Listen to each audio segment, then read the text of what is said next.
준비를 못 하셨을 수도 있겠습니다. 복습의 차원에서 그 정임쌤의 고통의 구제 방법을 우리 읽어도 될까요?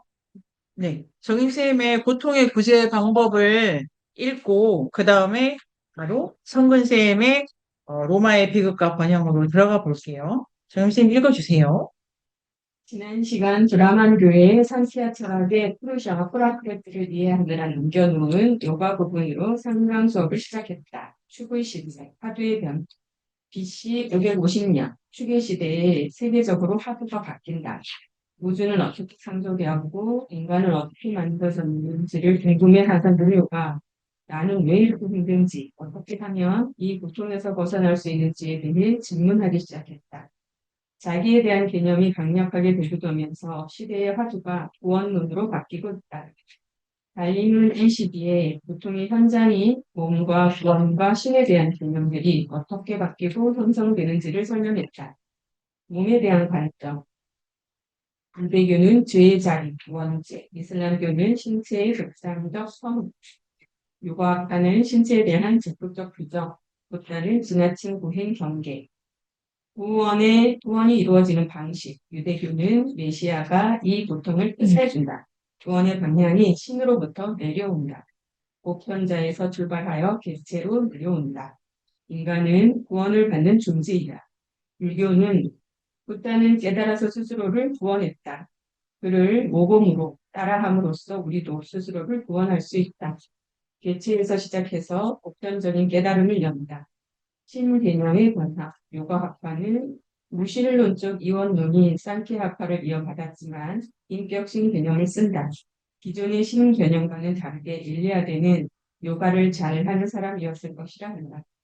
불교, 붓다는 신이 아니다. 그러나 붓다가 깨달았기 때문에 존재론적으로 인간과는 다른 존재라는 차원에서 신 개념을 쓴다.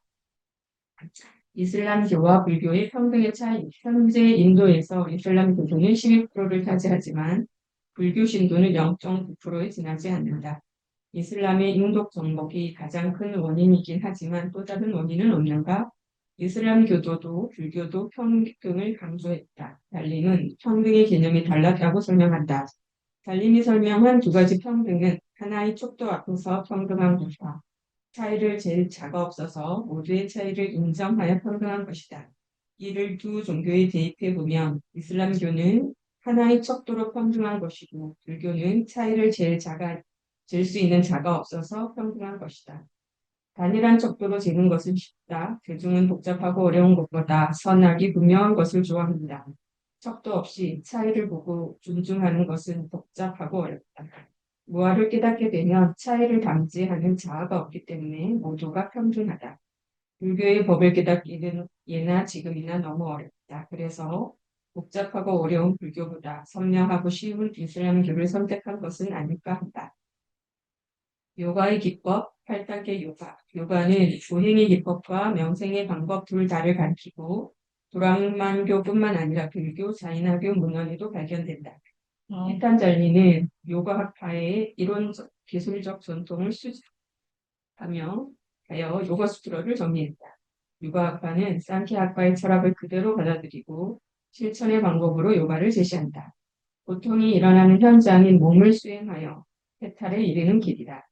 달림은 세계 종교 가운데 몸을 조절하는 것으로 구원의 길을 조직한다는 것이 특별해 보이고 우리의 몸이라는 조건에서 출발한다는 것이 감동적이었다고 합니다.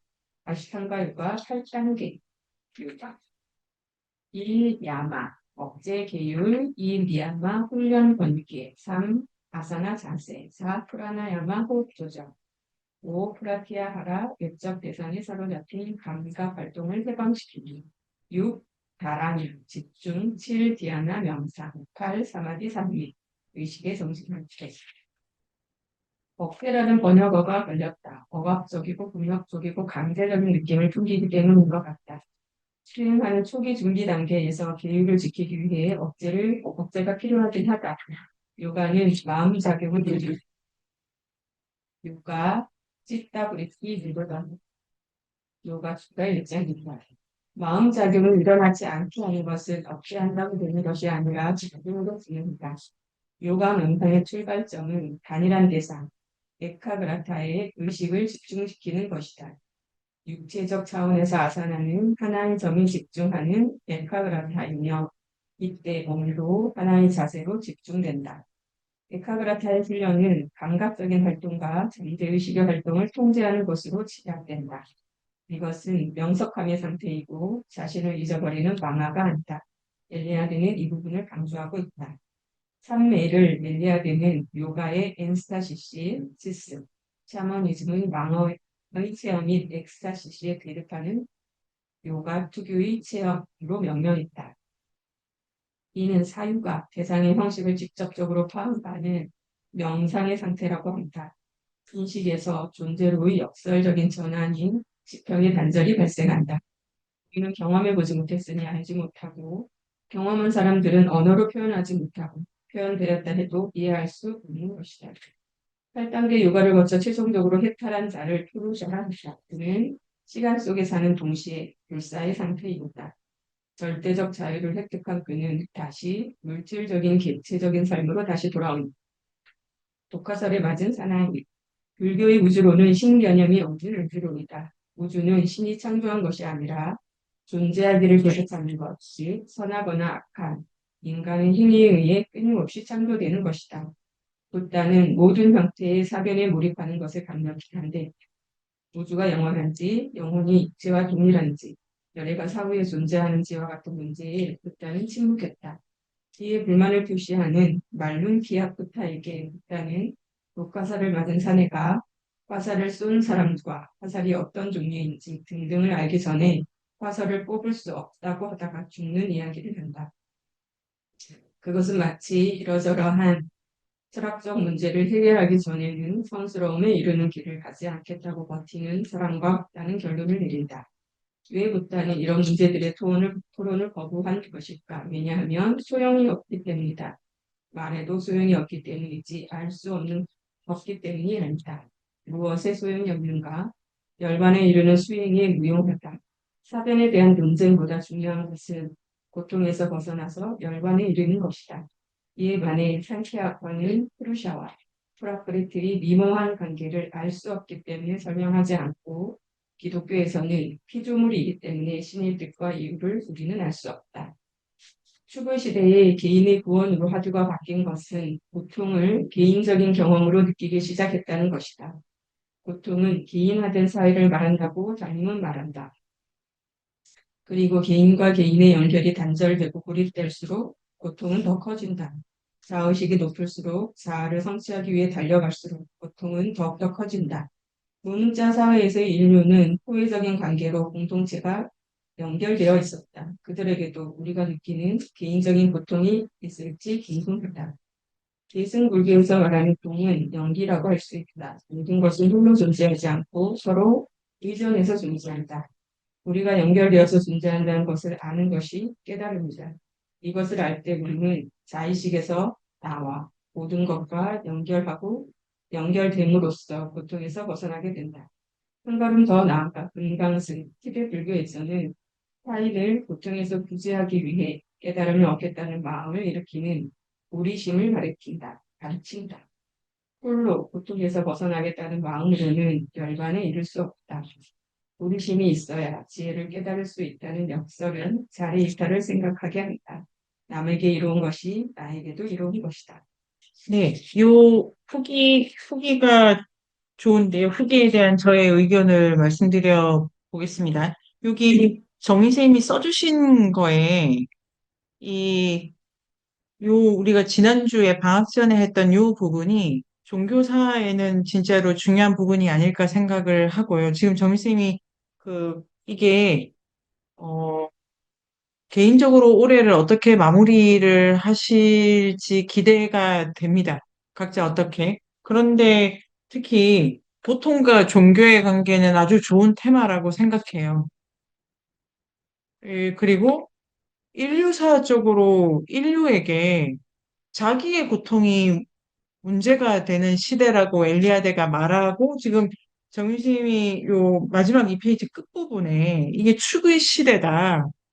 여기서 고통과 신의 관계, 고통과 종교인가 이런 에세이도 아주 좋은 테마라고 생각을 해봅니다. 지금 이제 그 하반기인데요. 뭐 마무리까지 여러 수준에서 고민을 하시겠지만 요 키워드로 생각을 해보시면은 어떤 에피소드나 종교사의 일이 떠오르실지 이것도 말씀드려 봅니다. 그다음에 엘리야드한테 가장 중요한 종교 테마는 여기까지 우리가 생각한 것 중에 알 수 있는 게 하나는 엘리야드가 가장 중요한 종교 체험, 종교 의식은 희생제의인 것 같습니다.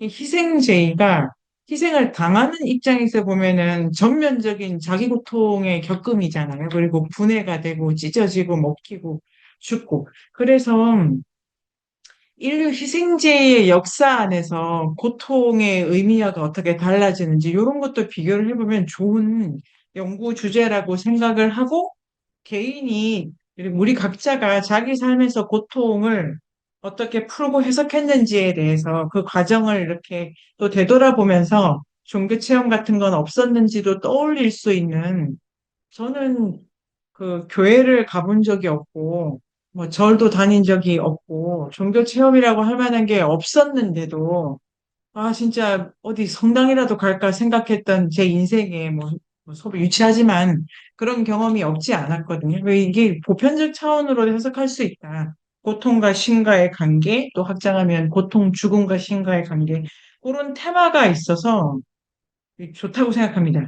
그 다음에, 그 다음에 이제 정리쌤의 요 후기에서 이제 돋보이는 게 두 번째 1페이지로 돌아가면은 평등 개념의 차이, 요 부분 있지 않습니까? 요 부분.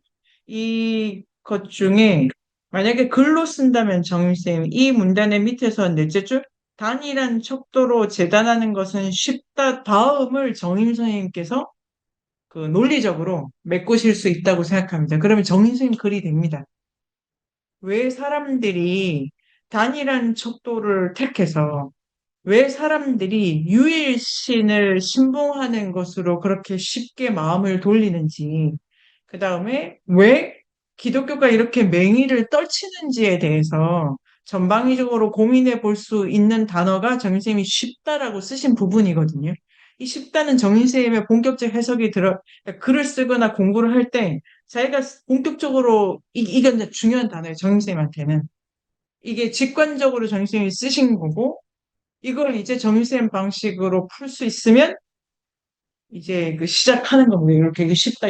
이 단어가 중요하다. 그 D를 메꿔야 된다. 그래서 요 고통, 평등, 그 다음에 정말 중요한 주제가 또 있는데요. 이 독화살에 맞은 사나이. 이게 이슬람교, 기독교, 불교에서 무지를 다루는 방법이 다 다르다. 요 테마가 너무너무 저는 그 중요하다고 생각을 해요. 정쌤 마지막에 쓰신 것처럼 독화살에 맞은 사나이. 불교에서는 이걸 아는 것이 열반에 도움이 안 된다. 그래서 말 안 한다. 이런 거고. 그러니까 무지라고 좀 다르죠. 그 다음에 기독교는 신의 뜻은 우리는 모른다. 이렇게 되어 있고, 이슬람교는 쓰여졌지만 지금 해석을 못 한다. 이렇게 되어 있는 것 같습니다. 신은 마호메트한테 모든 걸 다 전했어요. 굳이 말하자면 마호메트는 다 아는 자에 가깝습니다. 그건 예언자이기 때문에. 그런데 그가 남긴 꾸란이 그 마호메트 뒤에 이게 안 읽힌다. 어떻게 읽어야 될지 모른다. 그런 해석의 여지를 계속 남겨가기 때문에 무지의 위치나 무지의 개념이나 무지를 푸는 방법이 다 다르기 때문에 이 무지도 되게 좋은 주제라고 생각이 들어요. 그래서 이 주제를 이렇게 정리해 주시는 것에 감사를 드리면서 그리고 이 글 전체로 보면은 고통의 구제 방법 연결이라고 큰 제목이 있지 않습니까? 제목. 요 연결, 고통과 그 해결의 요런 부분도 더 생각을 해보면은 재미있을 것 같아요. 여기 쓰시면서 더 인상적이셨던 부분 속에 쓰시면서 쓰시면서 네네네. 네. 생각 없이 내가 후기인지 모르고 강의를 네. 들었다가 아, 네. 다행히 방학이어서 강의가 아, 올라와서 그 강의를 다시 듣기 위해서 네. 쓰면서 또 다시 정리해서 좋았습니다. 여기가 언제 오나. 네, 아니죠. 그렇죠. 그러나, 끝자락에 도착이 했다.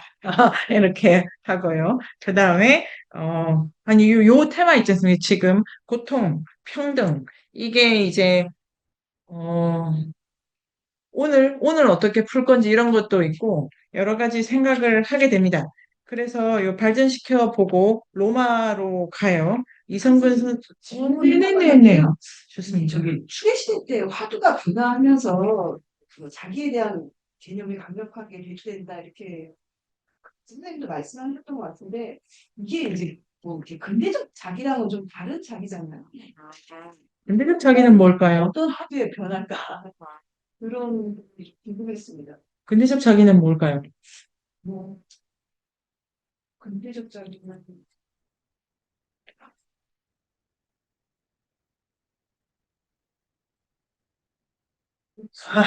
바라는 게 그런지 질문이 아주 좋네요. 그럼 우리 정희쌤의 답은? 지금 이거는 개별자가 되는 게 공동체로만 있다가 자기에 대한 개념이 없다가 개별자로 분리되는 그런 느낌이고 근대적 자기는 자의식이 이렇게 뭐가 다른지는 모르겠지만 자의식 저는 네네. 그 선생님이 지금 말씀하신 그거를 근대적 자기라고 생각해요. 제 말죠? 공동체에서 이렇게 떨어져 갖고 아. 개별자가 되는 거는 근대적 자기라고 하고 있었던 것 같아요. 그런 거 아니에요. 근대적작이라면 어떻게 약간 전문화된 사회로 점점 분화되잖아요. 네. 그러니까 그게 자기의 역할이 자기가 돼버렸고, 예전에는 내가 곰도 되었다가, 옷도 아, 되었다가, 이렇게 다양한 역할을 할 수 있었잖아요. 가면을 쓰고, 네네네. 의식을 할 수 있었다가. 네. 근데 점점 근대화로 될수록 하나만 공장에서 이것만 주장치 한다던가, 저거 어, 한다던가, 하나로 그 역할이 고정이 되면, 네. 아무래도 이게 참, 이렇게 좀 자아가 오히려 나는 뭐 시계공이구나, 나는 무슨 뭐 학자구나 이렇게 알고 그냥 네, 그런 느낌이 아닐까 생각이 드네요. 음. 가져가자요. 그런데 방학 전에 가장 중요한 선생님 안녕? 없으니까, 안 계시니까 서운하네요. 가장 중요한 게 뭐냐면은, 어, 종교를 얘기하는 우리가 읽은 거, 엘리아드 책에서 읽은 거는 고통이라는 얘기가 그 이전 챕터에는 없었어요. 고통이라는 문제 자체가 그 고대 메소포타미아, 그러니까 담론상으로 실제 거기 살았던 사람들이 고통을 몰랐던 것은 아니겠지만, 종교나 신 얘기를 하면서 사람이 아프다, 괴롭다, 이런 문제를 가지고 이야기를 출발을 안 했다. 그래서 단어 자체가 저는 되게 새롭게 출현하고 있다는 느낌을 받았습니다. 그 다음에 요걸 그래서 그 가장 중요한 거는 이 고대의 자기랑 지금 우리가 가진 이 자기가 어떻게 다른가를 연구하는 건 중요한 부분인 것 같고, 종교가 자기라는 화두를 예를 들면은 고대 이집트나 고대 메소포타미아의 그 종교관 안에서 개체적 인간에 대한 관심이 거의 없잖아요. 그 신화에서. 뭐 파라오가 어떻다 뭐 이런 얘기를 하고 길가메시가 어디 갔네 왔네 이런 얘기를 하는 거지. 내가 이런 단위 그 신화를 믿고 따르는 사람의 구체적 고통에 대해서는 얘기가 없는데 지금 이 추계 시대에 오려면 이 책을 떠나서 카렌 암스트롱 책에 따르면은 그때부터 뭐가 되냐면 네가 뭘 해야 된다고. 그래서 이웃을 사랑하라, 네 고통에 대해 어떤 해석을 하라 이런 문제로 미션의 수행 처 장소인 나라는 자리가 되게 강조되고 있는 것 같기는 해요. 그런데 어, 요까지를 해보도록 하겠습니다. 근데 이 지금 엘리아드 입장은 어떤 거냐면은 그리고 정윤쌤 쓰신 것도 이 연관돼서 따라가면 정윤쌤 의견을 봐서 따라가면은 종교관이 사람에게 개인적 자의식을 강요한 게 아니고 이 조건이 사람들이 예를 들면 유대인들이 그 다음에 인도에서도 지금 엘리야드가 설명하는 게 카스트 제도가 너무 견고해진 다음에 사람들이 비명을 질러대는 것 그런 조건의 문제를 보고 종교적으로 불교라고 하는 운동 속에서 그 현상에 대한 반응으로 이런 붓다의 메시지 이런 것이 나온다라고 해석하신 점도 있는 것 같아요. 그러니까 종교가 개인의 자의식을 강화시킨다라고 하는 점이 근대 기독교라든지 이 근대 사회로 넘어가면은 확실하게 있고, 요 발생의 초기 단계에서는 역사적 국면을 따라간다라는 것도 조금 지난 시간까지는 볼 수 있었던 것 같아요. 그래서 우리가 어떤 얘기를 했냐면은 왜 이렇게 이 사람들이 그 척박한 데에서 유대인들이 신을 왜 이렇게 찾았을까? 종말론을 왜 이렇게 따졌을까? 이럴 때 저는 그 우리 토론이 인상적이었는데 얼마나 핍박을 받았으면 이걸 끝내버리고 싶다. 쟤들이 왜 저러나? 쟤들은 나쁜 애들이야라고 하는 요 현실 조건의 문제 때문에 이런 종교의식이 강화됐다라는 토론도 우리가 좀 얘기를 나눌 수 있었던 것 같아요. 그래서 그까지도 생각을 같이 해보면 고통에 대한 부분이 있고요. 박 선생님, 제가 한 말씀 더 하고 선생님께 여쭤볼게요. 그런데 오늘 20하고 21장 있지 않습니까? 오늘 20하고 21장. 그래서 지난주까지 저도 이렇게 준비하고 정리를 하면서는 엘리야대, 특히 기독교와 관련해서는 종교관이라고 하는 건 매우 현실 반영적이라고 저도 생각한 점이 있었습니다.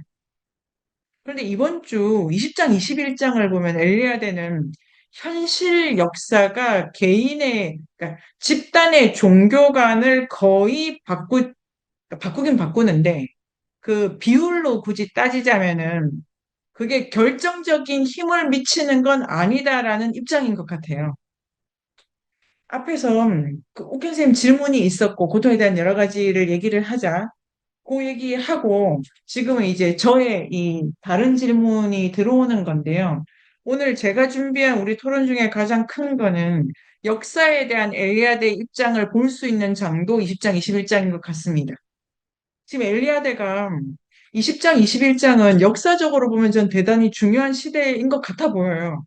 근데 제가 어디서 놀랐냐면은 갑자기 제2차 포에니 전쟁 이렇게 나오지 않습니까? 설명이. 아니 1차도 설명 안 했는데 2차 포에니 전쟁은 그럼 왜 나온 거야? 그러니까 엘리야드가 극도로 역사적 설명을 자제하고 있다고 생각을 하게 됐어요. 아주 자제하고 있고 굳이 말하자면 엘리야드는 신화가 그 땅에 고유한 신화가 이 사람들의 의식 구조를 결정을 주로 하기 때문에 이민족과의 대단한 교류나 습함이나 뭐 전쟁이 있지 않는 바에야 혹은 있다고 하더라도 원래 쓰던 신화의 힘이 아주 강하다라고 밀고 가시는 것 같아요. 제가 지금 그거는 이제 선생님들과 토론의 포인트고요. 그래서 20장, 21장을 갈 때도 여러 가지 역사적 고통, 그다음에 개인적 고통 얘기할 수 있을 것 같고 서영 선생님 어떤 생각이 드십니까? 이 화면인데 말풍선이 보이잖아요. 네네. 아, 아까 말씀하실 때 그 종교가 그 자기 개념을 강화시켰다 그 말이 의아해서 응? 하고 아, 쳐다봤는데 어, 자, 이제 제가 예를 들면은 어떤 종교를 믿게 되면 그 종교가 가지는 관념을 내가 써서 생활하게 되잖아요. 그런데 기독교의 관념 중에 하나가, 그러니까 제가 잘 모릅니다. 그리고 근대라고 한정해서 말씀드려 보면은 그 자기라든지 죄의식이에요, 죄의식. 죄의식, 그러니까 반성적 의식, 그 다음에 어떤 종말론, 이런 게 강하다 보면 그 기독교를 받아들인 사람 입장에서는 그 원죄 의식이라고 할 만한 걸 계속 강화해서 쓰다 보니까 내가 내 죄에 대해서 책임을 지는 거지 않습니까? 죄의식이 있다는 거는. 그러면 내 책임, 내 선택에 대한 이 자기 집중적 해석이 강화되기 때문에 기독교 문화권 안에서는 자기관을 아주 철저하고 두껍게 가져갈 수 있겠다라고 제가 생각해보는 점입니다. 이런 의미에서. 그러니까 저의 큰 거는 어떤 신화를 쓰느냐에 따라 가지고 이 자의식도 그러니까 어떤 종교관을 가지느냐에 따라서 자의식이 결정된다. 이런 부분도 아까 그 옥현 선생님 질문과 함께 떠올랐던 부분입니다. 그럼 선생님 어떠십니까? 아, 예, 그렇게 하면 이해가 되는데 종교가 이렇게 통으로 얘기하니까 조금 의아하다 네네. 생각했던 네. 부분이고 그럼 예를 저는 들면, 네, 네. 옥현 선생님 아까 자기 개념을 뭐 근대의 자기 이거 하면서 뭐 어려운 질문을 하시던데 저는 이제 그 추계시대의 내용을 기억을 해보면 제가 느끼는 자기라는 것은 신화에서 그 아까 누구죠? 바둑 선생님이 네, 너무 좋으시겠습니다. 네. 제가 일하고 뭐 바로 오고 지금 정신이 좀 없어서 아까 고무로도 변하고 뭐도 변하고 하는 것처럼 네네네. 그 우주와 자연과 인간 개체적으로 분리되어 있지 않고 전체적으로 연관되어 있는 그런 존재에서 개별화되고 개체화되는 게 떨어져 나온 그런 네네. 이제 자기에서 이제 추계 시대에서 이제 케노시스 얘기가 기억이 나거든요. 그 자기 네네. 정화라는 자기 비유. 네. 거를 비워서 다시 그리로 향하는 걸 저는 자기라고 이해를 한 거예요.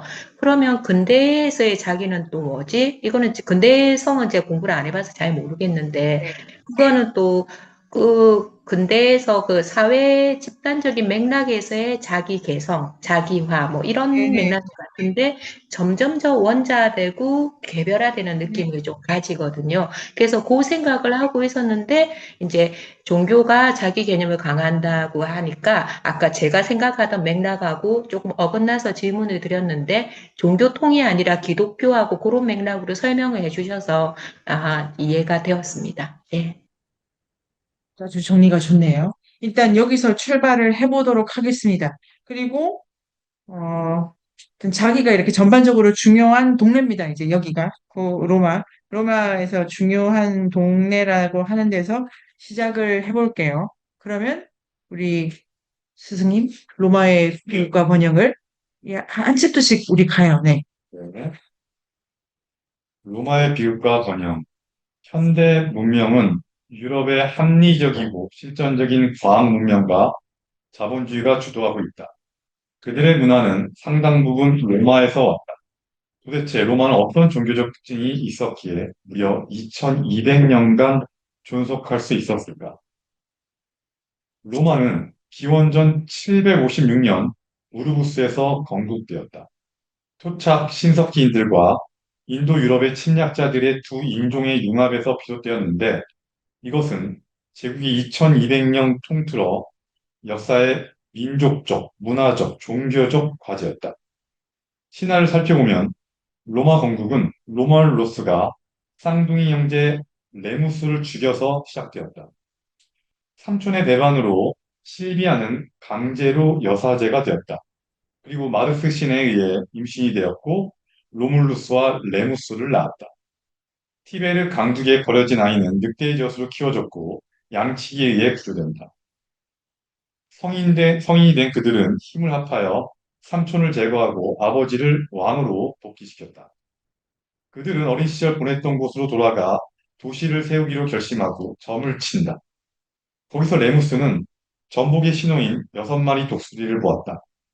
숫자 6의 의미는 서양의 수비학으로 보면 배우자를 선택할 수 있습니다. 그래서 타로 카드에서 러벌로 널리 그려졌고 그만큼 능력이 있고 가정을 꾸리고 양육과 교육할 수 있는 강력한 카드이다. 그런데 로물루스는 12마리의 독수리를 봤다. 12의 의미는 이를 뜻하는 내가 이를 뜻하는 사회의 기준을 3으로 강력히 펼친다는 뜻이다. 타로 카드에서 행맨으로 거꾸로 세상을 달리 봐서 자신의 원칙을 정하는 강력한 카드이다. 그래서 그런지 로물루스는 자신의 성벽을 넘은 레무스를 죽이고 로마를 세운다. 여기서 우리가 살펴봐야 할 것은 역사적으로 반복되고 있는 희생과 재창조이다. 삼촌의 배신으로 험난한 어린 생활을 보냈고 이는 영웅이 극복해야 할 인문의례적 시정이다. 그리고 협력했던 쌍둥이 형제를 죽여 그의 희생은 제국의 창조로 이어졌다. 이 신화는 로마의 뿌리 깊은 의식에 영향을 주었다. 피해 희생을 통해 로마인들은 자신에게 저주라는 짐이 지어져 있다고 믿게 된 것이다. 네, 여기서 일단 끊고 해보도록 하겠습니다. 로물루스 신화를 어, 이게 그 그리스 로마전에 가가지고 봐요, 우리. 그 로물루스 신화를 보도록 하겠습니다.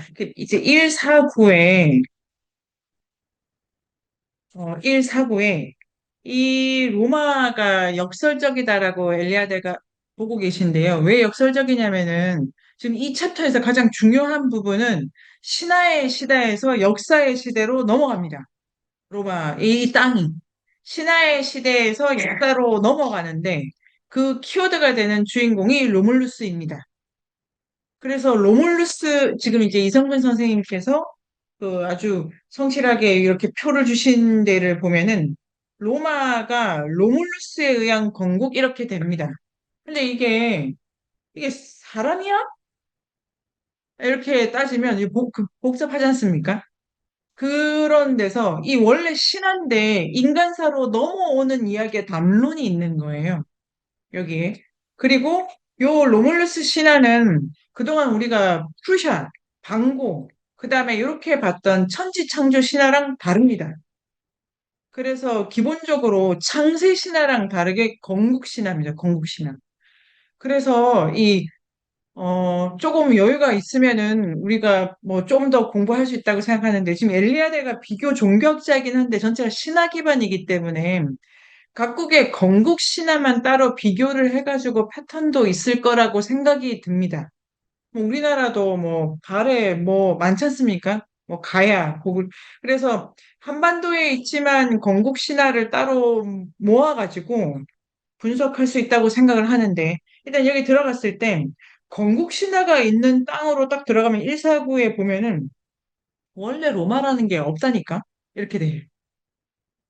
이 지금 이 이상한 동네인데 출신이 다양한 도망자들의 집합. 이거 원래 어중이 떠중이 왔다 갔다 했던 데야. 그 다음에 전적으로 다른 두 인종 집단들의 융합을 강조. 그게 되게 이렇게 다툰다라는 거를 강조하지 않습니까? 그 다음에 토기 신석기 융합에서 비롯되기는 하는데 여러 가지 교류가 빈번했다라고 하면서 150쪽에 나옵니다. 요 150쪽에 자 이래가지고 215쪽, 215쪽, 215쪽에 오늘 나오는 철기 시대 이 215쪽에도 신화가 하나 있습니다. 이게 있죠. 215쪽에 요 얘기 두 개랑 그냥 일반적으로 비교를 해볼까요? 여기 나온 김에. 로마가 비교 종교학적으로 아니면 신화학적으로 가장 중요한 거는 신학과 역사학에 이렇게 연결되는 부분이죠. 215쪽에 보면 나중에 옥현 선생님이 해주시겠지만 오리엔트의 우주 창조론과 유사한 이 이미지가 뭐 있다. 북쪽에 니플하임이라는 춥고 안개가 낀 지역이 있는데 죽은 자들의 세계로 알려져 있다. 종교에서 출발할 때, 그 다음에 엘리아데를 우리가 계속 공부하면서 결국은 신관을 보는 거는 인간의 위치가 어디에 속해 있는지, 어디에 들어가는지를 궁금하기 때문이다. 관련이 있어서. 신의 세계 창조에서 그 담론이 신화가 기본적으로 도착하는 사람이 어떻게 태어났는가까지를 설명을 해주는 게 이제 창세 신화죠. 그런데 보통은 신의 피가 튀었다. 킹구. 그 다음에 킹구 맞죠? 신의 피가 튀었다. 신도 인간도 같이 대지의 자식이다. 혹은 신이 만들었다. 이거 말고 그냥 알아서 나왔다.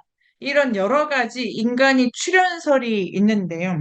요 215쪽을 보면은 니플라임 죽은 자들의 세계가 있고 11개의 강이 발원하는 샘도 있고 남쪽에 무스펠이라는 불의 나라가 있고 암흑이 지키고 있고라고 해서 그다음부터 얼음과 불이 만난 결과 인간의 모습을 한 존재인 이미르가 중간 지역에서 태어난다. 인간의 모습을, 그러니까 다른 이 이제 켈트족의 신화를 설명하는 여러 본이 있지 않습니까? 그 본들을 두고 이것만 가지고 해보도록 하겠습니다. 인간의 모습, 이게 인간이란 건지 제가, 아니 뭐 겉만 이런 건지, 어쨌든 인간의 모습을 했다라고 되는 이미르가 있고, 이미르가 중간 지역에서 태어납니다. 잠자가 있는 동안 그의 팔 밑에 땀에서 한 남자와 여자가 태어나고, 그러면 인간의 모습을 그러니까 이게 자기가 둘을 낳네요. 그러니까 원래 이 자웅동체에 신의 남성과 여성이 합일된 상태를 원초적 신으로 보고 신이라고 하면 우리가 남성 신의 이미지를 떠올릴 수도 있지만 엘리아델가 신을 볼 때는 주로 여성성 이미지, 그가 남자이더라도 뭔가를 낳고 있다는 점을 되게 강조하고 있다고 우리가 읽을 수 있었는데요. 여기도 이 미르가 팔 밑에 땀에서 남자와 여자가 났습니다. 이게 얼음과 불이 만나가지고 뭐가 녹았는지 하여튼 땀이 났어요. 그의 발 하나가 다른 발과 함께 아들을 낳아서 이 온몸이 뭘 낳고 있지 않습니까? 겨드랑이에서 낳고 발에서 낳고 이렇게. 그러니까 인간이 여기저기서 지금 신체 여기저기에서 나오고 태어나고 있죠. 그러니까 그런 방식으로 한번 설명을 하고 녹아내리는 얼음에서 아우둔블라라는 소가 태어났다. 이 이미르가 이제 얼음과 불이 만나면은 이미르가 나오지 않습니까? 그런데 아우둔블라일 경우에도 녹아내리는 얼음이니까 이 얼음이 어쨌든 따뜻한 온기를 만났든 불을 만났다고 할 수 있을 것 같아요. 그러니까 얼음과 불이 만났을 때 이미리도 낳고 아우둔블라도 낳네요. 요 문맥으로 제가 읽어본 겁니다. 그럼 존재론적으로 아우둔블라랑 이미르랑은 똑같죠. 얼음과 불에서 나왔기 때문에 차이가 있다면 순서 차이인데 그 다음에는 소가 태어났다. 자, 자신의 젖으로 이미르를 키운 것은 바로 아우둔블라더니 놀랍다고 생각이 되는데 뒤에서 늦게 나온 애가 앞에 나온 애를 먹이는 거죠. 그러니까 원래 존재론적으로 앞선 것이 더 우월한데 아니고 뒤에 나온 소가 앞에 나온 인간을 기른다 이렇게 돼 있습니다. 여기 들어가 있는 게 아까 좀 전에 150쪽에 읽은 거랑 유비해서 보면은 150쪽에도 그 젖을 먹고 있지 않습니까? 동물이 기르고 있는 건데 여기도 동물이 기르고 있다라는 모티프가 들어갑니다. 자, 아우둔블라가 키워줍니다. 이 아우둔블라는 짭짤한 얼음을 핫아서 인간의 형태를 만들어요. 이 앞에서 인간의 모습을 한 존재인 이미르고 아우둔블라도 인간의 형태를 만들 수가 있어요. 그러니까 인간이 다양한 방식으로 할 수 있을까요? 얼음과 불의 그 관계에서 계속해서 만들어지고 형태가 나옵니다. 낳고 또 낳고. 근데 그것이 불이다. 이 불이는 또 뭐냐면 거인의 딸과 결혼한데 거인은 인종으로 할 수가 없네요. 거인은 인간이 아닙니다. 거인은 이 켈트 신화의 전통에서 인간이랑 그러니까 거인, 인간 이렇게 종류가 세 종류인데 요 거인이랑 결혼할 수도 있어요. 지금 이제 계보가 복잡해서 혼종적이죠. 거인이랑 결합을 해가지고 그녀에게서 오딘, 빌리, 베라는 세 아이를 얻어요. 세 형제가 이미르를 죽이기로 결정해. 이유는 중요하지 않죠. 일단 죽여야 돼. 지금 이게 뭐 이런 경우가 다 있어. 이게 페룬이 아니고 그러면 이게 막창이 아니고 이런 건데요. 이 여기서 이미르를 죽이기로 결정을 한 다음에 그 이미리를 죽인, 자, 그의 피는 모든 거인들을 삼켜. 이게, 왜 죽여야 되냐면, 거인을 삼키려고? 이런 인과에 빠진 부분을 해석하는 재미도 있을 것 같습니다.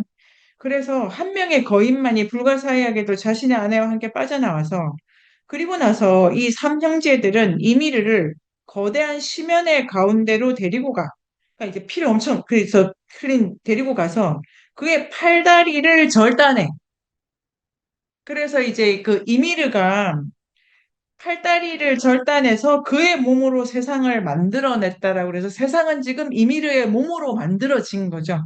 결론적으로.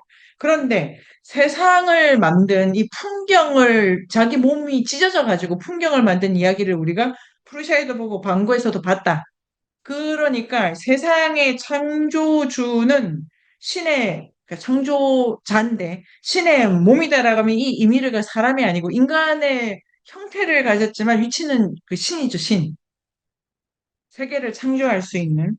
그래서 그의 육체로 땅을 만들어 그의 뼈로 바위를 만들어 그의 피로 바다를 만들어 결국은 요 신화가 풍경이 누구의 몸인가를 설명하고 있습니다. 근데 인간의 형태를 하고 있지만 기본적으로 신성을 갖춘 이미르고 이게 잘 들어가서 보면은 자손이 아버지 때를 치는 거잖아요. 자손이 아버지 때를 치고 있습니다. 이미르를 이 세 자식이 찢는다. 이래가지고 그동안 천지창조 신화에서 풍경론을 이게 지금 1권을 우리가 오늘 준비를 할 수 없어서 그런데요. 돌아가셔서 1권에 이 지금 페이지 번호 다 나와서 보시면은 알 수가 있는데 주로 그 아버지와 자식 간의 관계에서 이제 아버지 몸을 찢는 모티프를 창세 신화에도 이렇게 들어가 있었다고 보여집니다. 여기서 건국 신화를 다시 150페이지를 보면은 이게 그 송 선생님이 정리해 주신 것처럼 역사가들이 기록에 따르면 왕이 있었는데 자신의 형인 아몰리우스에 의해 쫓겨납니다. 이제 이거는 기본적으로 형제 갈등이죠. 형제 갈등은 또 다른 신화에도 계속 나왔습니다. 형제 갈등인데, 근데 로마 건국 신화는 기본적으로 로물루스 레무스 다툼에서 로물루스가 이긴다. 여기서 끝나지 않습니까? 그러니까 이게 그 형제 안에서 푸는 그런 점도 이 두 개를 보면 저는 알 수 있었고요. 그래서 이게 아들을 죽여 그들의 누인 셋째 주 실비아를 베스탈. 그래서 베스탈에 사실 되게 했는데 원래 인간이었는데 신녀로 보내가지고 마르스 신에 의해 임신이 됐어요. 그러니까 원래 인간의 자식을 낳아야 되는 여자가 이 신의 자식을 낳게 돼서 로물루스와 레무스가 태어납니다. 그러니까 로물스와 레무스는 탄생에서 뭐 중간적이네요. 그러고 그 다음에 여기서 이제 엘리야드가 설명하는 거는 자식을 버린다 이런 거 있지 않습니까? 뭐 모세도 자식을 버린다 이런 게 있고 유기된 자식 그 모티프도 있다. 그 다음에 동물이 기른다. 그 다음에 양치기가 구한다. 이런 거 이제 되게 전형적인 영웅 신화의 패턴을 따른다고 엘리야드가 보시는 것 같은데요. 이 로물루스가 레무스가 할아버지의 인정을 받고 되어 있지 않습니까? 할아버지. 외할아버지가 아닌 바에야 이 할아버지는 그러니까 마르스 이렇게 관계가 될 거라고 생각을 해봤고 그 다음에 삼촌을 제거하고 이제 신이 되고 그런 다음에 마지막에 로마 건국 신화에는 쟁기가 나와서 영토를 이렇게 딱 정한다 이런 모티프가 나오는 거죠. 단순하게 비교하자면 신의 몸이 찢긴 다음에 세계를 창조하는 이 이야기를 보다가 여기는 이 로마 건국인데 도시건국이죠, 도시건국. 그러니까 그 영토, 이 성벽. 이래서 이런 얘기, 이게 뭐 둘 차이가 이렇다 저렇다도 있지만 어, 조금 비교를 할 수 있다고 생각이 듭니다. 이게 교도로로. 그러면 어떤 생각 드십니까, 여러분? 재미있다 말고. 성 교수님 어떤 생각이 드세요? 네. 그러니까 로마인들이 굉장히 실용적이었는데 참 이게 좀 되게 뭔가 신화가 그냥 건국 신화 좀 빈약한 것 같기도 하고 좀 예, 이게 그 근원이 궁금하지 않았을까라는 아, 생각이 드는데 이걸로 만족하나? 좀 뭐, 이런 네, 이야기를 이제 기원전 성 선생님의 표에 따르면 기원전 723, 509, 그러니까 기원전 700년대 요 무렵에 이 이야기가 이렇게 완전히 안착을 했는데 이 이야기에서 알 수 있는 게 엘리야드 선생님도 강조하지만 이 형제들이 싸우는 모티프를 되게 세게 쓰고 있다. 세게 쓰고 있고 그게 이제 되게 긴장감을 주고 있다. 이렇게 해석을 하시면서요. 이 신화는 151쪽의 첫 번째 문단 밑에서 넷째 줄에 보면 이 신화 자체가 우주 창조를 위한 원초적 희생을 반영한다. 이렇게 되어 있습니다. 그러니까 굳이 말하자면 엘리아데 선생님은 그 프루샤, 이미르, 반고 좀 전에 했던 거 있지 않습니까? 그거의 반복이다. 그런 형태를 그 왕조 버전으로 바꾸고 있다. 지금 이게 엘리아데가 무슨 말을 하냐면은 자, 좀 전에 이렇게 차이가 있다 제가 말씀드려 봤는데요. 어쨌든 엘리아데는 같은 거다입니다. 같은 거다. 같은 거다고 이거는 한계에서 볼 수 있다. 창조 신화의 일환이다. 왕의 죽음이라는 모티프. 근데 왕이 죽은 게 아니고 왕의 형제의 죽음으로 변형을 한 거고 이 문장에서 가장 중요한 단어는 반영이라는 단어 같습니다. 반영. 이게 이제 반영은 전문 용어로 하면은 그대로 대비치는 거지 않습니까? 그러니까 있는 거를 그대로 쓴다. 요 조건에 맞춰서 조금 뭐 변형이 있지만 같은 거다가 반영이고 이게 이제 문학은 근대적 장르인데 뭐 재현이다 이런 말로도 할 수 있지 있는 것에 되풀이다 이렇게 되고 그런데 엘리아드가 하나 더 씁니다. 원래 원초적 우주 창조 신화는 희생제의 반영이다 또 이렇게 되어 있거든요. 요까지 그래서 엘리아드가 이 희생제의가 원초 신화의 반영입니다. 희생제의가 원초 신화의 반영. 그러니까 인류의 모든 그 집단 의례는 이 창조의 요 신의 찢김을 왕이 신처럼 찢기는 것으로 반복함으로써 자기 왕국을 정당한다. 이렇게 이제 엘리아데가 보내요. 그 다음이 제가 중요하게 생각한 부분인데요. 연대기, 특히 가장 초기의 역사가들에 의해 기록되기도 전에, 이걸 엘리아데가 볼드로 강조하는데, 엘리아드는 로물루스에 의한 이 건국 신화가 완전히 역사로 문서화되기도 전에 이런 신화적 변형을 한 거고, 더 중요한 거는 창조 신화가 계속 작동을 한다고 보는데 로마 시대에 이렇게 그 형제 갈등으로 강세가 좀 부여된 거다라고 보는 거죠. 저 되게 놀랐는데 여러분은 안 놀라셨나요? 뭐 등등 포함해가지고 점심 어떤 느낌이 드십니까? 뭘 그렇게 힘들어 얘기하니 이런 느낌이신. 펄스 그 킬트 아까 뒤에 있는 거 네네. 그림 나오는 네네. 그런 되게 학습적인 거 마음에 네네. 여기는 되게 문이관적인 말대로 네. 네. 그거 같은 거다. 그죠? 그렇죠. 같은 거다. 네. 근데 같은 그 구조를 가지고 있구나. 네. 그래서 가장 중요한 거는 이게 그 제가 완전히 쪼그라뜨려 가지고 하면은 신이나 인간이나 왕이나 영혼의 몸이 찢기는 거 있잖아요. 몸이 찢기는 거. 몸이 찢긴다는 이야기가 뭐 동화나 옛날 이야기나 이런 데서 아주 중요하게 들어와 있잖아요. 그러면 그거는 창조 신화의 반복이라고 일해야 되는 생각을 하실 것 같아요. 그러니까 예를 들면 그게 예를 들면 제주도의 설문대 할망신화도 몸이 찢기는 그 여러 변형인데 그게 그 똥을 싸고 오줌을 싸고 자식이 어디 떨어져 죽고 막 이렇게 펼쳐집니다. 이러면 그게 이제 창조 신화 계열에 있는 거죠. 뭐 이런 거 찢긴다라는 걸 아주 중요하게 생각을 한다고 할 수 있고, 그래서 152쪽에 이 챕터가 끝날 때, 그런데 이렇게 반영된 이 신화가 매우 불안한 요소가 들어갔다, 이렇게 되어 있습니다. 이 불안을 잠재워야 되는 게 신화적 가제일 수도 있고, 고대 로마의 사회적 가제, 종교적 가제라고 엘리아드가 해석하신다고 생각이 됩니다. 162 더 가고 해볼까요? 162. 네. 근데 하나 아, 예, 예. 얘기해 줄까요? 좋네요, 좋네요, 역시. 저쪽이 그 몸이 지킨다 하니까 네, 우리 어렸을 때 단세포 생물 플라티네스인가 네네, 분열하는 게 생기잖아요. 네네. 네, 그게 만약에 아, 인류가 거기서 생물에서 진화를 했다면 네네. 처음부터 그게 이렇게 돼서 이렇게 영향을 주지 않았을까라는 생각도 드네요. 생물학 쪽에서. 그 하나, 예. 그러니까 찢긴다 있지 않습니까? 찢긴다. 무성생식이라고 하죠. 유성생식으로 바뀌었잖아요. 네. 생물이 좀 그 진화하면서. 찢긴다라고 네. 하는 게 되게 아픈 거고 싫은 거고 불편한 거고 보존의 입장에서 그럴 수 있는데 엘리아데는 찢긴다라는 모티프를 아주 원초적이라고 보시는 것 같아요.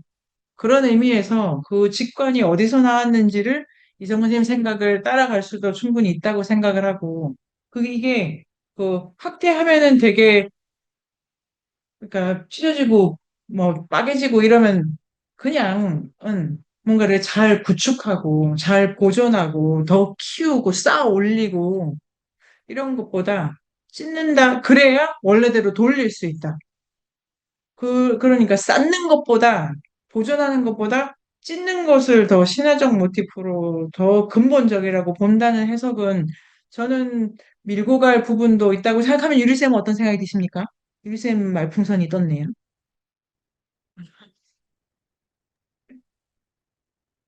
거인 창조 창조 신화에 거인이 많이 나오는데 이제 네, 거인에 대한 그러니까 신화적 해석이니까 그거를 이제 상징으로 볼 때, 그 그림책에도 거인이 많이 나오니까요. 그 네, 도대체 그 아이들이든 하여튼 그림책을 보면서 거인이 자꾸 나오는 거를 어떻게 해석할까 뭐 이런 건데 이제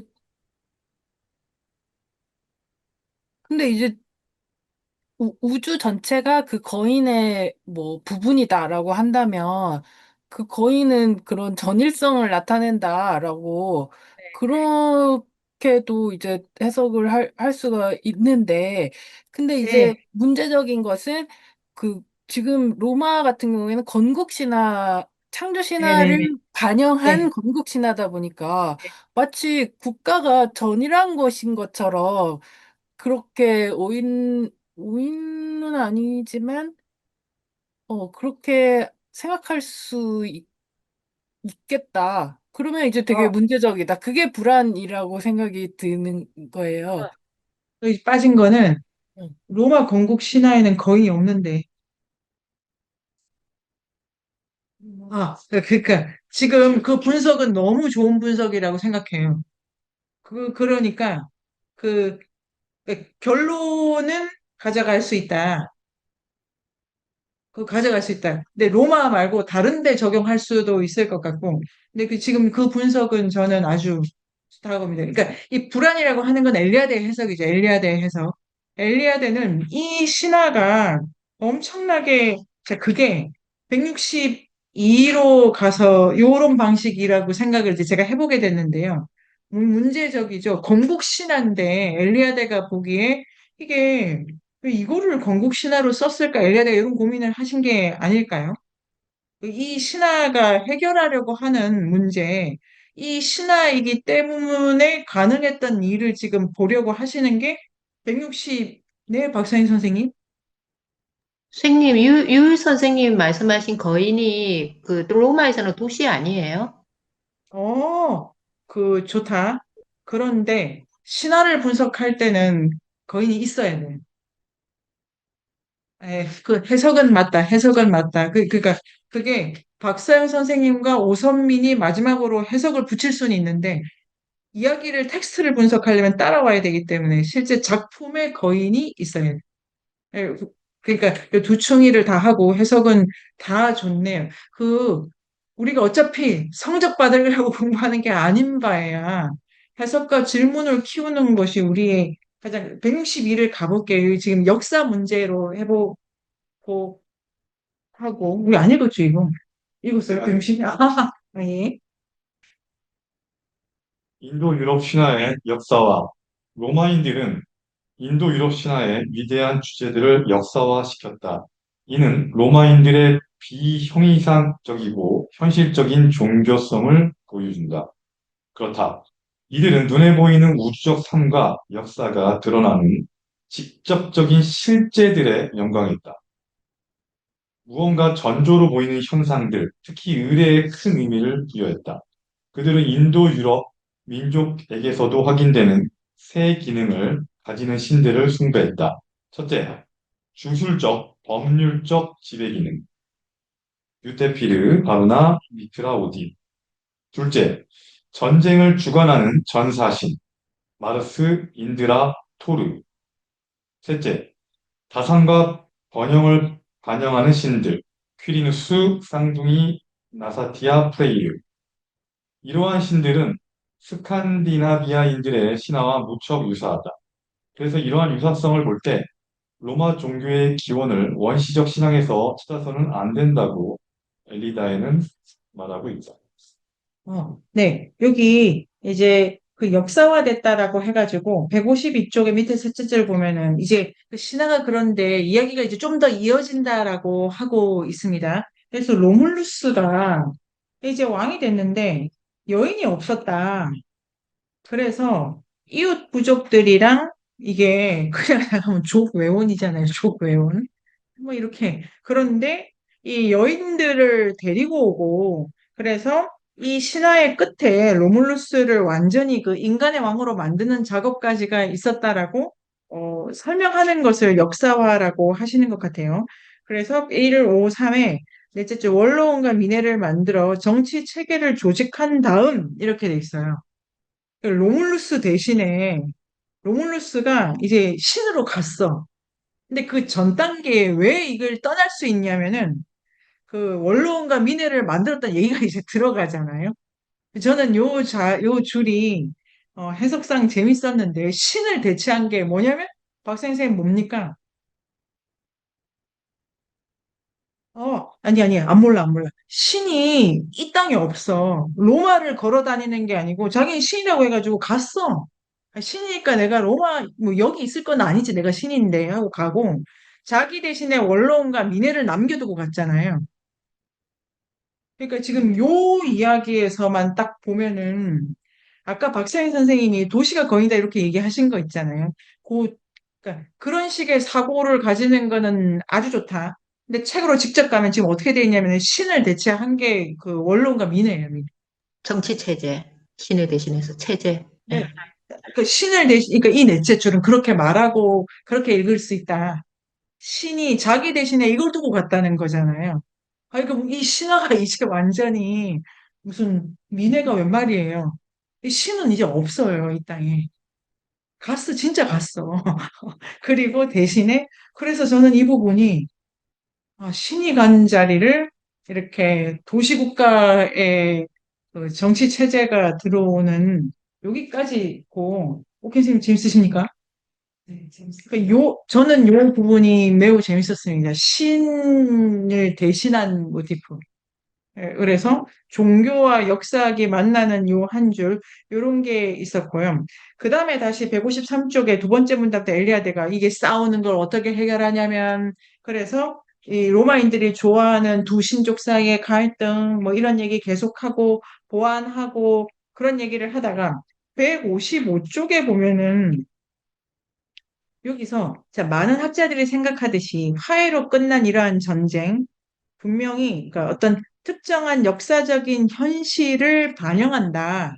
원주민들과 인도 유럽의 정복자, 그러니까 로물루스 신화를 믿는 사람들과 원래 있는 사람들, 이 갈등을 이 신화가 반영한다라고 많은 학자들이 생각한다는데, 그러나 역사적인 사건들은 인도 유럽 사회들 고유의 신화 형태에 따라 제고되고 이게 빨간 줄인 것 같아요.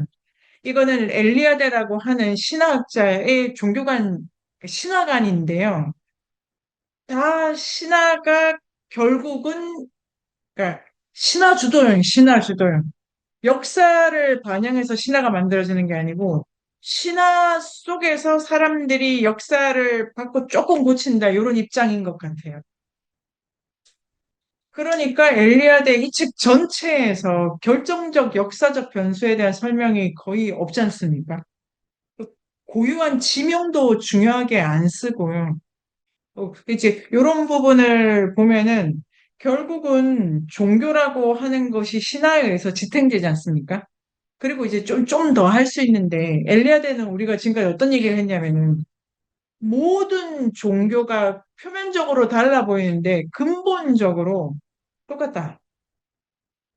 희생제를 반영한다. 이런 점이 있습니다.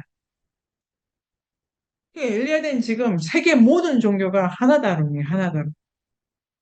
거기서 조금 사회적 조건에 따라서 이 신화가 조금 달라지는 거다. 이렇게 보는 입장이네요. 요거는 하나의 입장인데요. 예를 들면, 제가 이런 얘기를 했는데요. 그, 공주에는 고마나루 신화가 있다. 이거 말고, 이거보다 더 좋은 게, 한반도에 그 마늘 있지 않습니까? 마늘.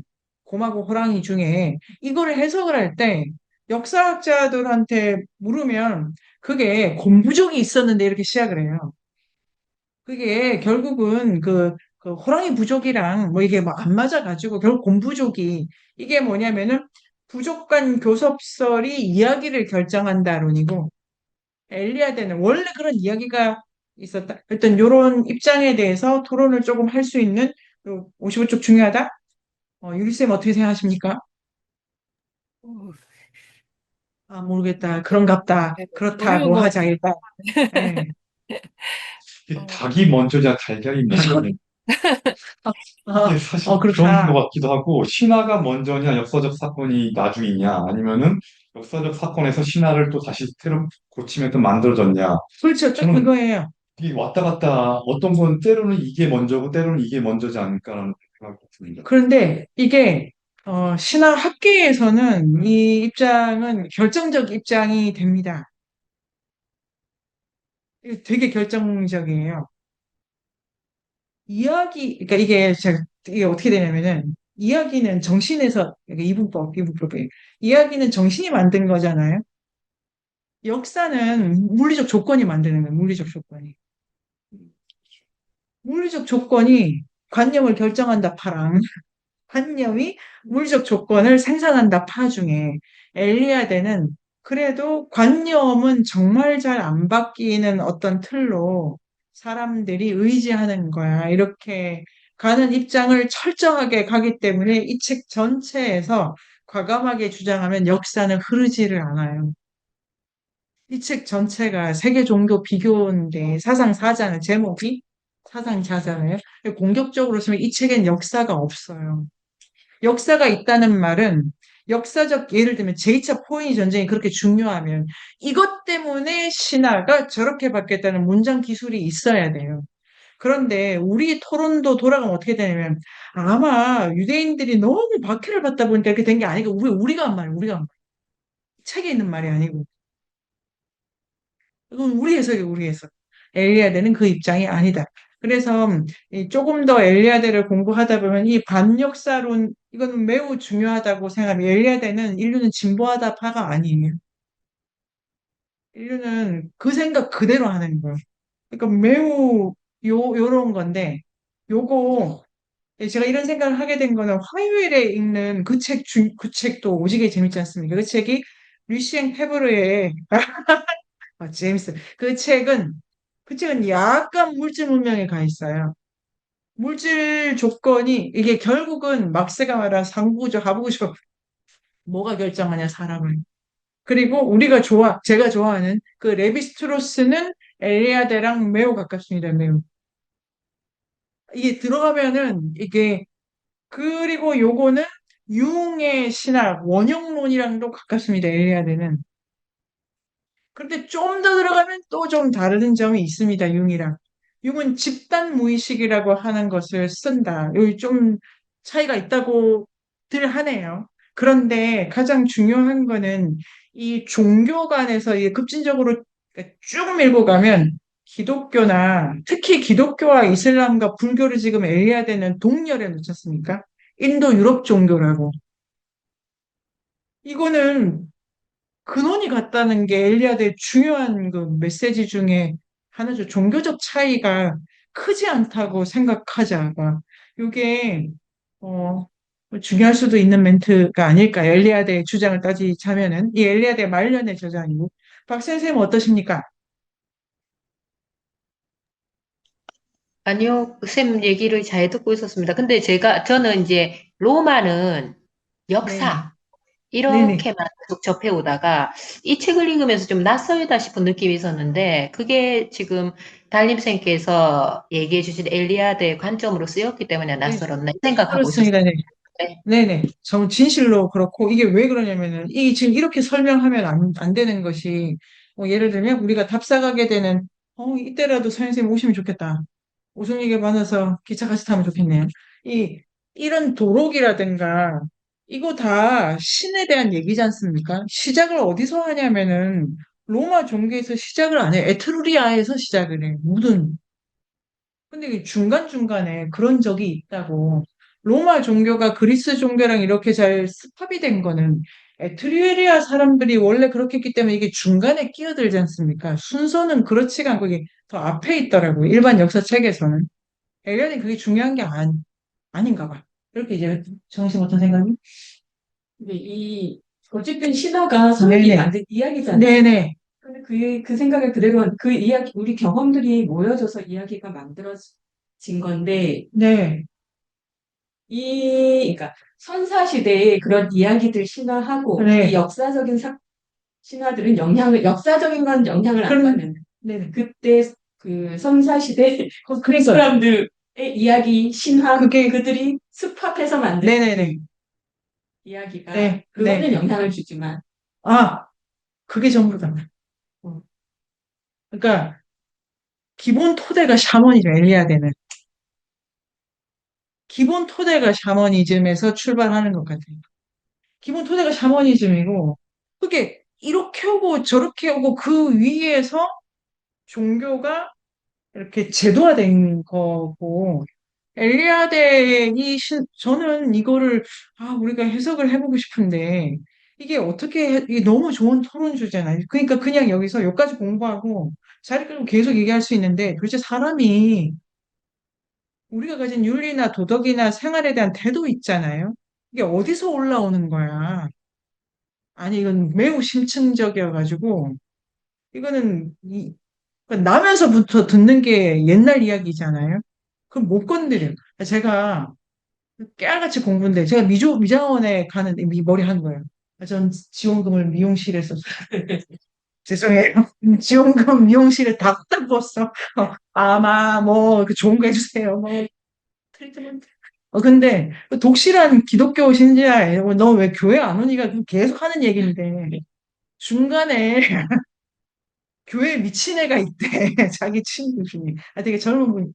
아니, 교회 다니시라면, 내가 교회를 다니긴 하는데, 교회에 미쳐 다니는, 그때부터는 들으면 다 샤먼적이에요. 그 교도의, 하여튼 포인트는 뭐냐면, 기독교인인 것 같은데, 그 얘기도 더 넓은 틀 위에서 계속 말해지는 건가, 이제 제가 저의 일상에서 가진 생각이, 이게 이제 엘리아의 입장입니다. 샤머니즘을 떠날 수가 없다예요, 주장이. 그래서 만약에 엘리아데 공부를 더 한다면은, 이게 저는 아주 재미가 있는데, 3권을 가든지 샤머니즘이라는 엘리아데의 책으로 돌아가도 정말 재밌겠다고 생각을, 어, 하게 되네요. 인간이 샤머니즘을 떠날 수 없다는 거는 아까 이성훈 선생님 말씀하신 것처럼 자연과의 원초적 한계, 자기에 대한 자의식이 거의 없던 거에서 모든 걸 출발시키고 만약에 그러니까 억눌리다는 얘기는 안 하시니까요. 하여튼 기독교가 샤먼을 억누른다고 말하지 않으세요. 근데 기독교도 샤머니즘의 거대한 어떤 종교성의 토대를 뿌리 있게 두고 있다가 주장이신 것 같습니다. 요 3번도 좀, 네, 그리고 지현쌤 어떤 생각이? 아니 그냥 읽을 때는 잘 몰랐는데 쌤이 그렇게 말씀하시고 나니까 아까 말씀하신 원주민들과 인도 유럽인 정복자 그 사이의 연합을 반영한다. 네. 다음 문장이 네네. 역사적인 사건들은 아래 네네. 신화 형태에 따라 네네네. 제국이 조직되었다는 것이 중요하다. 네. 이렇게 너무 평이한 문장으로 얘기가 되어 있어서 그걸 이제 쌤 얘기를 듣고 보니까 역사적인 사건들이 신화 형태에 따라 제고되고 조직되었다라고 얘기를 하고 있는 게 그냥 눈에 네네. 들어왔고 이게 너무 짜릿하죠. 그 아래에 여러 요런 얘기가 나오잖아요. 네, 3분. 네네. 그러니까 한번 허위 체제를 한번 이야기가 신화가 되고 나면 거기에 다 맞춘다는 거죠. 네네. 다 맞추고. 그러니까 아까 뭐 닭이 먼저냐 달걀이 먼저냐고 할 때 그건 아예 알 수 없으니까. 근데 뭐 이야기가 먼저 있어야 된다. 네.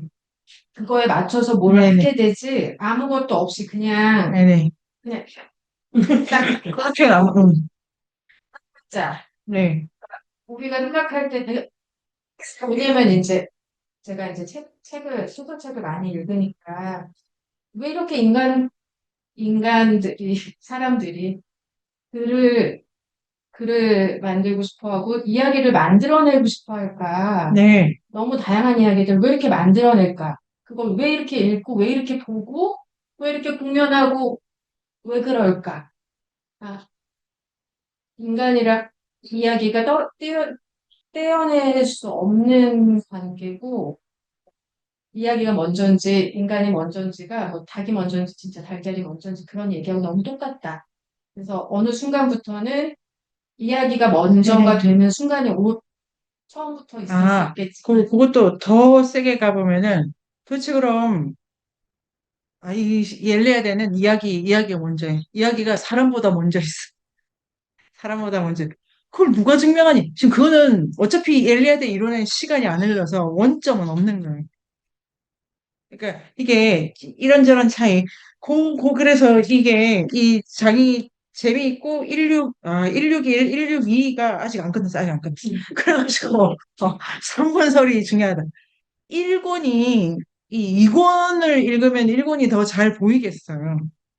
계속 얘기를 했고 특히 엘리아드가 그러니까 여신을 되게 강조하는 것도 원래 근데 엘리아드가 샤머니즘하고 그 농경 신화의 관계를 좀 더 설명을 해주실 필요는 있지만 이 책에는 그 부분이 되게 약하게 쓰여졌다고 생각하고 왜냐하면 샤머니즘적 그 관계가 문자로 이야기를 남기지 않고 뭐 이런 부분도 있다고 생각이 들어요. 근데 이 신화가 어떤 신화냐 요거를 좀 더 샤머니즘을 어떻게 정의할 거냐 관점에서 좀 더 그 책을 보면 좋을 거라고 생각하고 요 1, 5, 6 이쪽에 또 무슨 얘기가 있냐면 그런데 1, 5, 7에 자, 두 번째 문제 인도 유럽인의 신화적인 주제들, 의례적 신화들이 역사화됐다. 그런데 이제 이 이유가 있었다. 그 이유도 조금 중요한데 이 과정이 로마인의 종교성의 특징 중 하나인 여기서 살아가는 사람들의 기질 있잖아요. 기질. 그러니까, 어쨌든, 엘리아드의 논의에서는 신화가 아주 근본적이다. 인간을 움직이는데. 그런데, 이 땅에서 계속해서, 그러니까, 이 민족, 저 민족이 왔다 갔다 해가지고 계속 싸우고 있었던 요 현실과 함께 이 사람들이 비형이상학적 성향이 있고, 현실주의적 취향이 있다. 이렇게 해요. 그러니까, 그죠. 그래서 정말로 인상적이다라고 하면서 우주적 삶과 역사를 드러내는 직접적 실제들에 대한 로마인들의 열정적 물건을 봐야 돼, 이들이. 그러니까 약간 관념적으로 생각하는 건 아니래요. 그래서 뭔가 확실하게 보기를 원하고 의례도 매우 중요하다라고 하는데요. 이게 그 결론적으로 말씀드리면, 어, 이게 이제 물건을 봐야 된다 이렇게 하잖아요. 물건을 봐야 된다는데 물건을 보면서 이 로마 사람들은 어,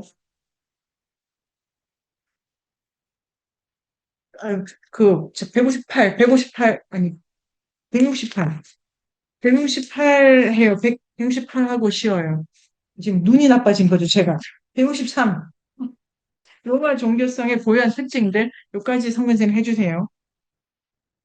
로마인들은 이상적인 규범이 연례적인 순환의 규칙성과 계절의 연속성에서 드러난다고 생각했다.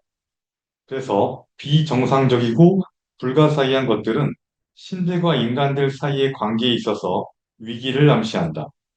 그것을 해석하는 예언 기술이 매우 중요해졌는데 오직 집정관들이나 군 통솔자들만 그것을 설명할 수 있었다. 때로 그들은 그것을 자신의 입맛에 맞게 무시하곤 했다. 이러한 기이한 사건들은 점점 구체화되고 개별화되며 신들은 더욱 많아졌고 복잡해졌다. 예를 들어 어떤 신들은 태어난 아기가 울고 마다도록 돕고 어떤 신들은 아이가 먹고 마시는 것을 돕는다. 로마인들이 이렇게 구체적이고 실용주의적 특징은 무엇보다 가족, 시족, 조국이라는 집단의 신성화를 특징으로 한다. 점점 나라가 팽창되고 많은 노예를 거스리면서 국가를 위한 집단 간의 관계가 매우 중요해졌다. 이는 개인적인 인간에 대한 평가 절하로 나타났는데 후대의 그리스 철학과 오리엔트 의례에 의해서 개인의 인격이 갖는 종교적인 중요성을 발견했다. 타인과 관계를 중시하는 성격은 피에스타스라는 용어에 의해 표현된다. 평화롭게 하다, 불결함을 제거하다 등의 뜻을 가지고 있다. 즉, 의례들과 규범들을 매우 중요시했고, 일례로 아들은 아버지에게 무조건 복종해야 했다. 이를 어긴다면 자연의 질서에 반하는 흉악무도한 행위로 여겨졌다. 아마도 이는 그동안 무수한 신하들 속에서 아들이 아버지를 배반하고 왕위를 찬탈하는 행위를 뿌리 뽑기 위한 로마인들의 방책이 아니었을까 싶다. 네, 이게 이제 되게 흥미로운데요. 이 그러니까 형이상학적 생각을 뭐 하는 걸 안 좋아해. 그 다음에 확인을 하고, 막 되게 현실적으로 그러니까 현실주의적이다라는 게 뭔가를 여기서 볼 수 있는데요.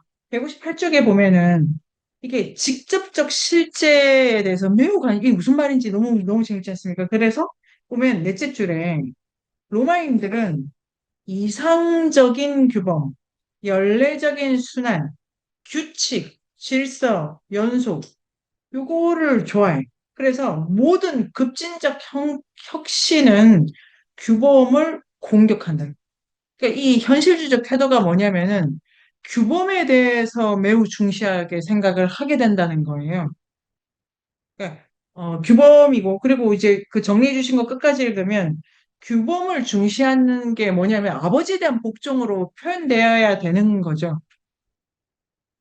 그렇게 해가지고 그 다음 줄이 재밌죠. 어쨌든 그 직접적 실제에 대해서 관심이 매우 많은데 이 직접적 실제가 제가 이런 생각을 해봤습니다. 요즘 뭐를 사람들이 관심 있으냐? 혼돈의 사인. 그러니까 평화롭고 아름다운 거 있잖아요. 그거 말고 규범이 건드려지는 거에 대해서 매우 관심이 많다. 우리가 관심 많다 하면 좋은 얘기잖아요. 아, 박 선생님한테 제가 요새 관심 있어요. 이런 좋은 얘기잖아요. 그게 아니고 저분이 얼마나 이상한 분인가 이런 뉘앙스예요. 지금 여기가. 얼마나 저 사람이 규범에 어긋나고 얼마나 저 사람이 우리를 파괴할 건지 이거에 관심, 이 맥락이. 그래가지고 그래서 그것은 혼돈으로 획일하는 위험을 내피한 그러니까 직접적 실제는 뭐냐면 위험의 내포 사인에 대한 그런 다음에 모든 비정상적인 거에 못 참아. 그 위기다. 이렇게 돼 있어요. 그래가지고 상계를 벗어난 현상들은 신들의 수수께끼. 신이 왜 저랬을까? 이 뭐 안 좋은 거야. 이래가지고 지금 이 로마가 그래서 예언자들은 좋은 일이 있을까? 이런 걸 예언하는 게 아니고 아, 너 그렇게 피부 관리에 힘쓰다면 60대에도 팽팽해질까? 이런 게 아니고 너 그러다가 바로 이런 거라고 하면서 그 159쪽에 이 예언 기술이 상당히 중요해. 이건 묵시론적이기보다 규범에 대한 예언입니다. 네, 규범. 그 다음에서, 그래서 이 로마는 둘, 넷, 여섯, 여덟. 일단, 불가사의한 것의 의미가 밝혀져. 그러니까 예언자가 그걸 꼭 해석을 또 해. 그게 걔가 나쁜 애라니까? 그러면 정결의식, 정화, 이게 농경에 대한 베이스에서 나온 정화 있지 않습니까? 순수해지고 순결해서 더워져. 이거 아니고 비정상 차단. 비정상 차단이고 규범에 대한 도덕적 판단. 규범을 도덕화시키는 거죠. 규범이 선한 거다라고 하고 그래서 이러한 부정적인 신현들 여기서 그러니까 강조 표시가 있고 저는 이게 직접적 실제들이라고 해석을 해보게 됐습니다. 그러면 불교적인 거, 불결한 거, 이러한 두려움 이게 미신에서 비롯된 공포로 해석할 수도 있어요. 이렇게 이제 엘리야드가 치고 가지만 아까 지한쌤이 그러나 그러나 그것은 특별한 형태의 종교적 경험 이게 단순 미신이 아니다. 이게 이들의 종교적 태도까지로 간다. 왜냐하면 이들 신들과 인간들 사이에 대화가 이루어지는 것은 이래가지고 이제 갑자기 그것을 종교적으로 봐야 된다라고 엘리야드가 하고 이게 그러니까 예를 들면 비정상인이 있다 우리 동네에 그러니까 말이 어눌하다 그 다음에 우리 동네에서 잘 못 보던 행동을 한다 말투나 뭐 생김이나 이런 게 있으면 저게 왜 저럴까를 종교적 차원에서 해석을 하는데 그 종교적 경험이라고 보는데 규범 규범에 대한 인식이라고 엘리야데가 보면서 그 다음에 자 자연적 실제, 인간의 활동, 역사적 사건, 다시 말해, 구체적이고 독특하고 아까 직접적 실제인데, 이게 하나하나, 그러니까 자연에도, 인간의 활동에도, 역사적 사건에도 하나 규범적으로 지금 판단을 하고 있다. 그래서 의례적으로 그래서 저는 158, 159가 이 고대 로마 사회가 로물루스 신화와 함께 매우 규범화되고 있다라는 걸 엘리아데가 적용하고 160쪽에 가면은 마지막 문단에 이게 엘리아데는 매우 빈약한 신화적 상상력이다. 기본적으로. 그 다음에 이 형이상에 대한 무관, 이좀 그 생각을 더 안 하고 이런 것이 그 로마인의 비상한 종교적 재능은 이런 식으로 나왔다. 그래서 실용, 효율, 무엇보다 가족, 시족, 조국이라는 유기적 집단의 신성화를 특징으로 한다. 이래가지고 읽었던 처음 왔잖아요. 원래는 되게 이합집산적인 그 부족 공동체들이 왔다 갔다 하고, 그 다음에 나중에는 이 집단 저 집단 크게 다투고, 이런 일이 빈번했는데, 이 신화와 함께 점점 부족, 아, 가족, 시족, 조국, 단일한 집단의 규범성을 강조하는 방식으로 신화를 쓰게 돼서 처음 로물루스 신화의 끝에 쟁기를 내려 찍고 나를 거스르지 마라 라고 하는 것도 여기서 읽으면서 161쪽에 개인은 집단에 속하는 한에서만 중요성을 갖는다. 이렇게 되고, 그 다음 문단은 더 중요한데요. 로마 종교는 타인과의 관계를 매우 중요하게 생각하는데, 그게 박사현 선생님과 오선민의 개인의 관계 이런 게 아니고, 로마인으로서, 로마인으로서. 그런 타인이고, 로마 사람들이 또 좋아하던 동사가 있나 봐요. 그게 피에타스. 그러니까 평화잖아요. 그럼 되게 사이좋고 이러는데 그 내포가 뭐냐 아버지에 대한 복종이에요.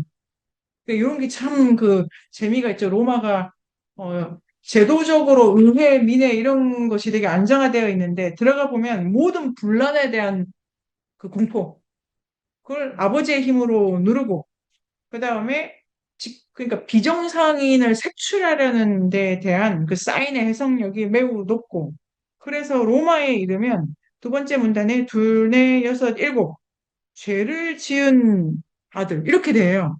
아니 이게 죄가 그동안은 죄가 아직 이제 죄의식의 심화 버전을 우리가 보진 못했지만 굳이 따지자면 아우라 마즈다가 뭐 이렇게 아니 아들을 낳았는데 걔가 굳이 지옥을 선택해가지고 이런 것도 있었던 거랑 비교해 보면 이 죄는 뭐냐면 아버지의 뜻을 거스르는 죄입니다.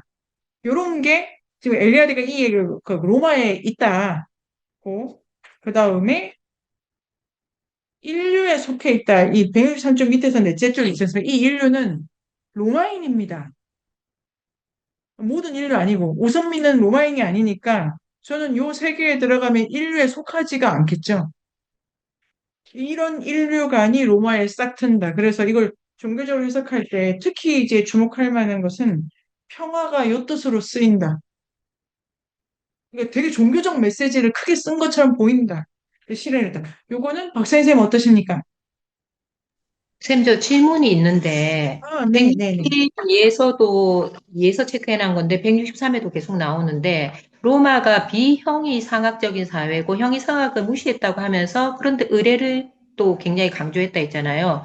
요때 네. 의례는 우리가 생각하는 그 사면적인 의례하고 다른 의미인지, 그게 궁금하고 다른 하나는 의미, 다른, 다른 의미죠. 다른 의미, 다른 의미. 이 의미가 이제 164 넘어가면은 이게 또, 아니, 그러니까 이렇게 용어는 설명하면은, 네, 아, 이 의뢰는 어떤 거냐면 의뢰가 두 개다. 집안에서 하는 의뢰가 있었다. 불 앞에 모여가지고. 그리고 다시 공적인 의뢰가 있었는데, 이렇게 기술을 하면은 기본적으로 이게, 아니, 그동안 실컷 의회 민회, 그런데 집에서 딴짓 때 이게 아니고, 집안에서 계속 의뢰를 한 사람들이 있었던 거예요. 로마에. 그런데 롱루스 신화를 기준으로 해가지고 공적 의뢰가 계속 강화가 돼서 집안에서 하는 의뢰가 공적 의뢰에 이렇게 흡수되는 과정을 거친다라고 엘리아데가 보죠. 그래서 여기 164부터는 역사적 시간으로 보면 좀 빽하는 것 같아요. 근데 이 의뢰가 뭐냐면은 결국 공적으로 흡수하는 의뢰는 정화 의뢰입니다. 정화 의뢰. 그러니까 정화 의뢰니까 우리가 봤던 불의 의뢰 그래서 더욱더 순결해 이거 아니고 네. 그러니까 아버지에게 대한 불복종을 씻어라 이렇게 되는 거죠. 이 의뢰도 구체적인 의뢰가 나오진 않지만 정화 의뢰라고는 하고 있네요. 근데 또 질이 달라요, 질이. 복종에 대한 숙제. 그리고 이제 세부적으로 들어가면 또 나옵니다. 그러면 서현쌤 어떻게 됩니까? 뭐가? 또 드시는 생각이 뭐가요? 또 드시는 생각이 아, 뭐가요? 그 질문이 하나 있었고, 그 다음에 드는 생각은 162쪽에 피에타스 나오는 부분 읽으면서, 로마가 네. 중국과 굉장히 비슷하다 이 생각을 했거든요. 왜?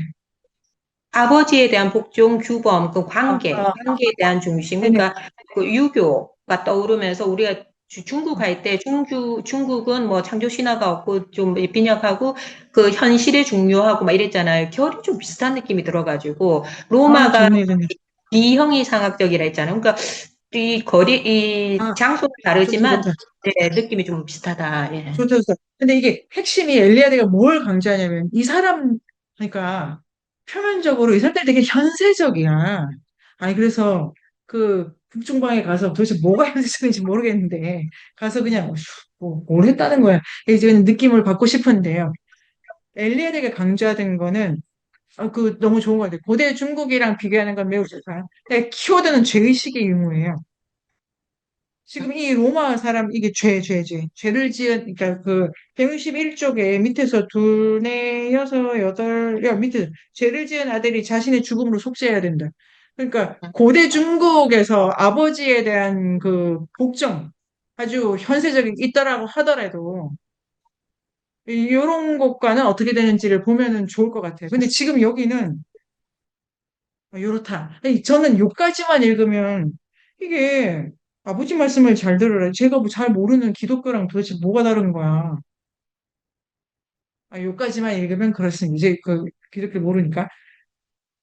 그러니까 엘리야데가 기독교 자체를 되게 특별한, 그리고 이 끝에 어떻게 되냐면은 이 챕터 끝에 로마 사람들이 말 안 듣는 애 찾는데 선수다.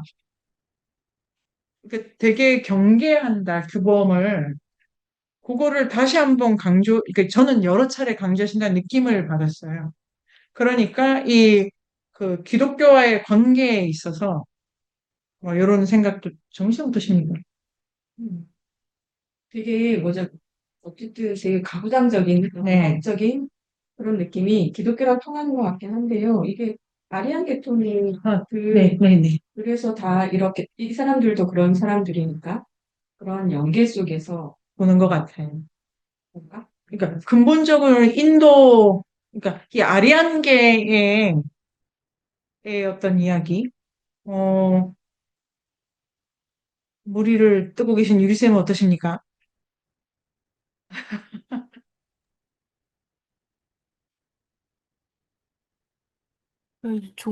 종교의 차원에서,